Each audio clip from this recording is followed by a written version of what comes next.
ভিডিওটি দেখেন ভাই, ভিডিওটি দেখেন। একটা ছোট্ট ছেলে তার বাবা মার জন্য কত কান্না করছে, জলসায় 100 টাকা দান করছে আর কান্না করছে তার বাবা মার জন্য। আরে কি দিয়ে সান্ত্বনা দিবা বলে? 100 টাকা লয়েছি, 100 টাকা আমার কাছে 1000 কোটি টাকা। তুই বাবা খাইস, তোর এটা দিলাম। আল্লাহ, এমন সন্তান তুমি প্রত্যেকটি ঘরে ঘরে তুমি জন্ম দিও। পৃথিবীর কোনো দান কবুল না হলে আমার দান আজকে কবুল। এরকম সন্তান যেন সবারই হয়। কি চাও? যে সন্তান তার কি চাও? বাবা মার জন্য এরকম করে কান্না আপনাকে করে, 10 টাকা দিছে, সাদকা করে। তোর এই টাকাটা আমার কাছে 10,000 কোটি টাকা।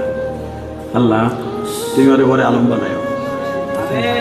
আল্লাহ ওর বাবাকে মাফ করে দিও, আর মাকে মাফ করে দিও। আল্লাহ ওর মনের কষ্ট তুমি বুঝছো, তা না হলে এই হাজার মানুষের সামনে দাঁড়িম করে স্টেজে পড়ে গেছে, দাঁড়িম করে পড়ে গেছে। তোমার আমার ছেলেগুলা